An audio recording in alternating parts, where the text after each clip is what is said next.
Good morning. Good morning, sir. এক সুন্দৰ পুৱা। তোমালোকৰ জন্মই হোৱা নাই। ৮০ দশকৰ মুন্মী বৰাৰ এটা গীত, এক হৃদয় পৰশা গীত। আমি পঢ়ি থকা অৱস্থাৰ এটা গীত।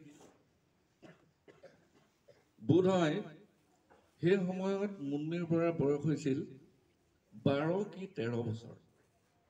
ঠিক সেই সময়ৰ গোৱা এটা গীত খুব ৰসাল কৰি তুলিলে আমাৰ নৱমমান শ্ৰেণীৰ ছাত্ৰী জাহ্নৱী ফুকনে। সৰ্বপ্ৰথমে মই তেওঁক ধন্যবাদ দিছোঁ। দ্বিতীয়তে বিদ্যালয়ৰ অধ্যক্ষ মহোদয়ৰ প্ৰমুখ্যে সন্মানীয় শিক্ষাগুৰুসকল তথা মোৰ মৰমৰ ছাত্ৰ ছাত্ৰীসকল, আচলতে গীতটি মই খুব আনন্দেৰে উপভোগ কৰিলোঁ। মই কি বক্তৃতা দিম বা কি স্পীচ দিম অকণমান মোৰ খেলি মেলি লাগি গ'ল। কাৰণ যিহেতু আমাৰ তোমালোকৰ যিটো বয়স আছিলে, এতিয়া বৰ্তমান যিটো বয়স, সেই বয়সত আমি শুনা গীত আৰু খুব ভাল লাগিছিলে আমাৰ। বাৰু যি কি নহওক, আজি এটা কাহিনীৰ মাজেৰে তোমালোকক মই এটা বাৰ্তা দিবলৈ চেষ্টা কৰিম। বহুদিনৰ আগতে চীন দেশত এজন ৰজা আছিল। তেওঁৰ এজন পুত্ৰ আছিল। ৰজাজনে তেওঁৰ পুত্ৰক এজন খুব ভাল শাসক হিচাপে প্ৰস্তুত কৰিবলৈ তেওঁ চেষ্টা চলালে। সেইবাবে তেওঁ কি কৰিলে, তেওঁ যুৱৰাজক এজন গুৰুৰ ওচৰলৈ পঠিয়াই দিলে। তেওঁ গুৰুৰ ওচৰত থাকিলে, গুৰুৰ ওচৰত শিক্ষা গ্ৰহণ কৰিলে। তাৰ মাজতে গুৰুৱে তেওঁক কি কৰিলে, এবছৰৰ বাবে গভীৰ অৰণ্যলৈ পঠিয়াই দিলে অকলে। গুৰুৰ আজ্ঞা অনুসৰি তেওঁ গভীৰ অৰণ্যৰ মাজত সোমাই পৰিল। অৰণ্যত এবছৰ কাল কটোৱাৰ পাছত পুনৰ তেওঁ গুৰুৰ ওচৰলৈ উভতি আহিল।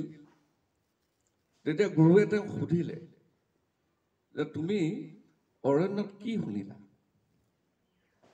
তেতিয়া তেওঁ ক'লে যে অৰণ্যত মই কুলি চৰাইৰ কুঁ কুঁ মাত শুনিলোঁ, বিভিন্ন চৰাই চিৰিকটিৰ মাত শুনিলোঁ, নিজৰাৰ খলকনি শুনিলোঁ, গছৰ পাত সৰাৰ শব্দ শুনিলোঁ, বতাহ মৰাৰ শব্দ শুনিলোঁ ইত্যাদি। তেতিয়া গুৰুজনে ক'লে যে তুমি পুনৰ এবছৰৰ বাবে অৰণ্যলৈ যোৱা। এইবাৰ তুমি কেতিয়াও নুশুনা শব্দবিলাক তুমি শুনিবা। যুৱৰাজৰ ইচ্ছা নাছিল এবছৰ বনত থকাৰ পিছত পুনৰ বনলৈ যাবলৈ, কিন্তু গুৰুৰ আজ্ঞা অমান্যও কৰিব পৰা নাছিল আৰু তেওঁ এবছৰৰ বাবে পুনৰ অৰণ্যলৈ গুচি গ'ল। এইবাৰ অৰণ্যত তেওঁ কেতিয়াও নুশুনা নতুন একো শব্দ তেওঁ শুনিবলৈ নাপালে। একেবিলাক শব্দকে শুনিবলৈ পালে। চৰাইৰ মাত শুনিলে, বতাহ বলাৰ শব্দ শুনিলে, নিজৰাৰ মাত শুনিলে ইত্যাদি ইত্যাদি। তো তেওঁ খুব বিচলিত হ'ল। এদিন তেওঁ থিৰাং কৰিলে যে নহয়, আজি পুৱাৰ পৰা মই খুব মনোযোগেৰে কেতিয়াও নুশুনা কথাবিলাক মই শুনিবলৈ চেষ্টা কৰিম। দিনটো অতিবাহিত কৰিলে, দিনটো পাৰ হৈ গ'ল আৰু দিনটোৰ শেষত তেওঁ মিচিকিয়াই হাঁহিলে। হাঁহি তেওঁ গুৰুৰ ওচৰলৈ পুনৰ উভতি আহিলে। গুৰুৱে তেওঁক সুধিলে যে তুমি এবাৰ কি কি শুনিলা? তেতিয়া ক'লে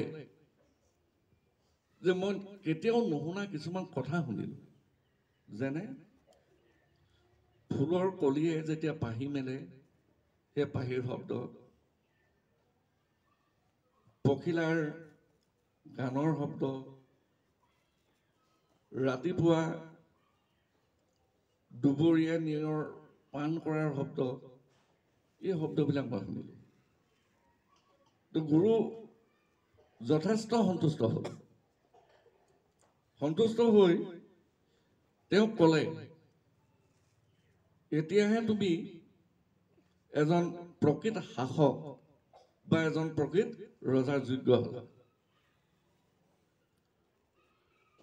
তেতিয়া যুৱৰাজে গুৰুক সুধিলে যে এই কথাটো আপুনি কেনেকৈ গম পালে? তেতিয়া গুৰুৱে ক'লে, যেতিয়া এজন নেতাই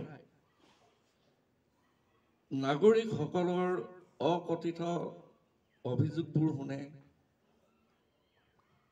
নাগৰিকসকলৰ হৃদয়ৰ কথা শুনে, নাগৰিকসকলৰ অভাৱ অভিযোগবিলাক বুজি পায়, তেওঁহে এজন প্ৰকৃত নেতা। গতিকে তোমাৰ শিক্ষা সম্পূৰ্ণ হৈছে, গতিকে তুমি এতিয়া ৰাজ্যলৈ উভতি যাব পাৰিবা। আচলতে বাৰ্তাটো অলপ জটিল।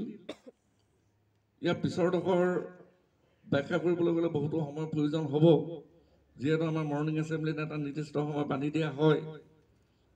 সময় অনুসৰি পুনৰ মই এই বিষয়ে ক'ম। ধন্যবাদ। দিনটো সকলোৰে বাবে শুভ হওক।